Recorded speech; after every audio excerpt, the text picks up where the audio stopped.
अस्सलाम वालेकुम स्टूडेंट्स। आज इस लेक्चर में हम करेंगे चैप्टर नंबर 9 की एक्सरसाइज 9.1। चैप्टर नंबर 9 हमारे पास क्या है, डेफिनेट इंटीग्रल। स्टूडेंट्स सबसे पहले तो आपको पता होना चाहिए कि डेफिनेट इंटीग्रल क्या होती है और इनडेफिनेट क्या होती है। इनडेफिनेट पीछे हमने चैप्टर नंबर 7 और चैप्टर नंबर 8 पढ़े थे इनडेफिनेट इंटीग्रल्स के। वहाँ पे क्या था हमारे पास, इंटीग्रल ऐसे थी, हमारे पास कोई भी फंक्शन था, फॉर एग्जाम्पल एक्स ले लेते हैं, इसकी इंटीग्रल ये थी हमारे पास इनडेफिनेट इंटीग्रल। इन दोनों में डिफरेंस क्या होता है, ये है डेफिनेट इंटीग्रल और ये है इनडेफिनेट। ठीक है, इनडेफिनेट और डेफिनेट में डिफरेंस क्या होता है कि डेफिनेट में लिमिट्स आ जाती हैं, ये लिमिट्स हैं। ठीक है, और इसमें इनडेफिनेट में लिमिट्स नहीं आती। देखिए इंटीग्रेशन का जो साइन है वो सिंपल लिखा हुआ है, इसके ऊपर लिमिट्स नहीं लिखी। अगर हम क्या करें, इंटीग्रेशन के ऊपर साइन लगा देंगे लिमिट्स के, तो हमारे पास डेफिनेट इंटीग्रल बन जाएगी। अब डेफिनेट इंटीग्रल क्या होती है, इंटीग्रेशन अपर लिमिट, इसको बोलते हैं लोअर लिमिट, इसको बोलते हैं अपर लिमिट। पढ़ते कैसे, integration upper limit lower limit into F of x. F of x क्या मुराद है, कोई भी फंक्शन होगा जिसका एक्स के लिहाज से डेरिवेटिव लेंगे। इसका जो आंसर आएगा फंक्शन का इंटीग्रेशन लेने के बाद लिमिट्स हम इस तरह लिख देंगे, upper limit over lower limit. अब इस चीज को सोल्व कैसे करना है, हमने फंक्शन में अपर लिमिट माइनस फंक्शन में लोअर लिमिट पुट कर देना है। ठीक है, ये हमारी डेफिनेशन थी इंडेफिनेट इंटीग्रल की। अब हम क्वेश्चन स्टार्ट करते हैं। क्वेश्चन नंबर 1 हमारे पास क्या है, कैलकुलेट द फॉलोइंग इंटीग्रल्स। तो part number 1, integration 1 lower limit and 3 upper limit into x minus 1 by x into dx। ठीक है, सेम एज मैंने क्वेश्चन लिख लिया। हमने क्या करना है, हर टर्म की इंटीग्रेशन अलग अलग लेनी है। स्टूडेंट्स जिस तरह हमने इंडेफिनेट इंटीग्रल सोल्व की थी, सिंपली आपने पहले इसको वैसे सोल्व कर लेना है। ठीक है, तो हम क्या करेंगे, x की इंटीग्रेशन अलग ले लेंगे, माइनस 1 बाय x की इंटीग्रेशन अलग ले लेंगे। x की इंटीग्रेशन क्या होती है, x की पावर 1 है तो पावर लगा देंगे, x की पावर 2 बाय 2।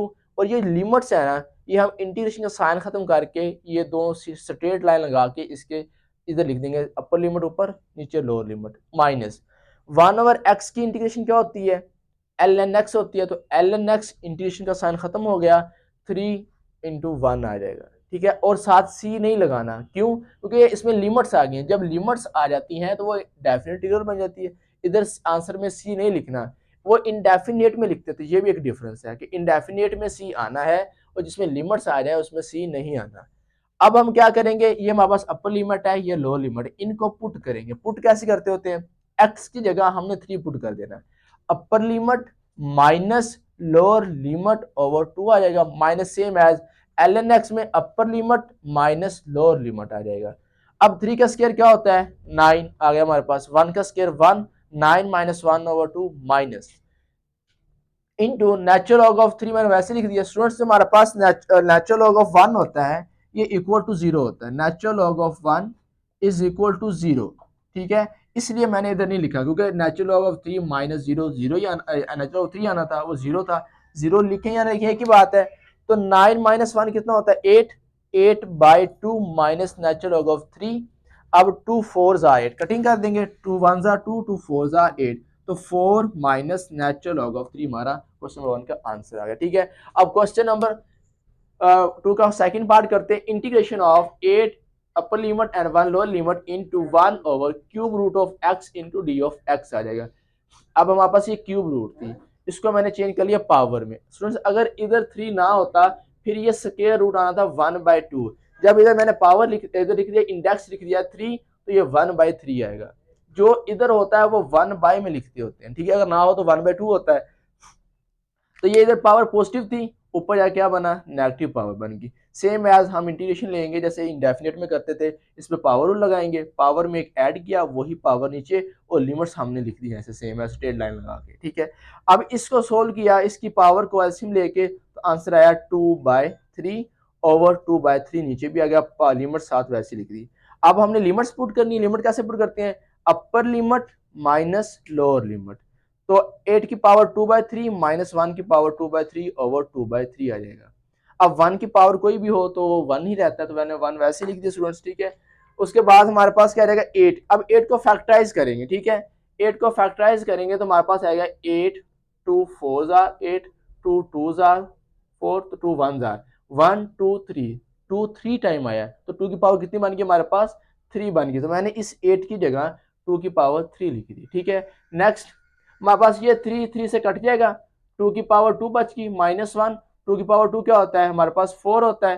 ठीक है, तो 4 - 1 आंसर कितना बनेगा 3, 2/3 वैसे हमने नीचे लिख दिया। ठीक है, अब ये डिवाइड का डिवाइड है, मतलब बटे का बटा, ऊपर चले जाएगा, 3 से 3 मल्टीप्लाई होगा, 3 3 जार 9 ओवर 2, 9/2 हमारा आंसर आ गया। अब हम क्वेश्चन नंबर 3 करते हैं। सो क्वेश्चन नंबर 1 का थर्ड पार्ट है integration with limits 3 and 2 x over 1 plus x कर इंटू डी एक्स आ जाएगा। सेम क्वेश्चन मैंने वैसे लिख लिया नीचे। अब देखिए इसकी पावर कितनी हमारे पास है, पावर 1 है, तो हम क्या करेंगे नेचुरल लॉग लगाएंगे। नेचुरल लॉग के लिए जरूरी क्या है हमारे पास, इस चीज का डेरिवेटिव ऊपर होना चाहिए। ठीक है, तो हमारे पास इसका डेरिवेटिव क्या होगा, 1 का 0, एक्स स्क्वायर का 2x आएगा, इधर 2 की कमी है तो 2 से मल्टीप्लाई भी करेंगे, खुद से डिवाइड भी किया। अब इसका डेरिवेटिव ऊपर कंप्लीट हो गया है। अब पावर इसकी कितनी है, होल की पावर है 1, ना हो तो पावर 1 ही बनाते होते हमें पता है।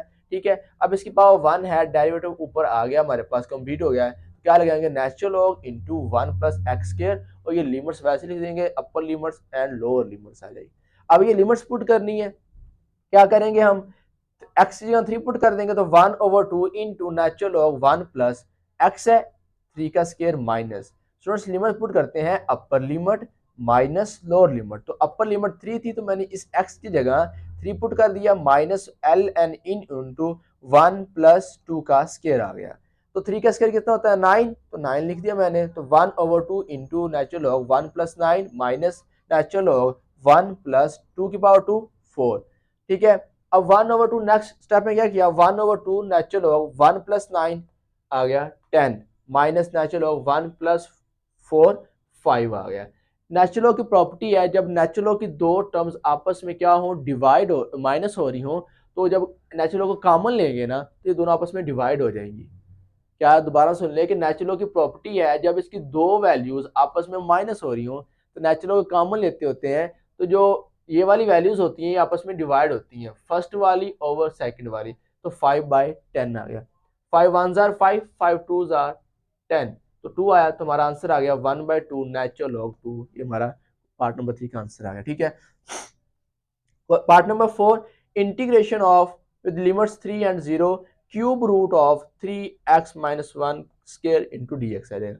अब देखिए ये क्यूब रूट है, इधर ये 3 लिखा हुआ है। ठीक है, तो हमारे पास इसको पहले पावर में चेंज करेंगे, इधर 3 था तो 1/3 लिखना है, लेकिन इधर क्या है 2 है तो ये 2/3 आ गया है, इसको मैंने पावर की फॉर्म में लिख लिया। ठीक है, अब नेक्स्ट इंटीग्रेशन लेंगे।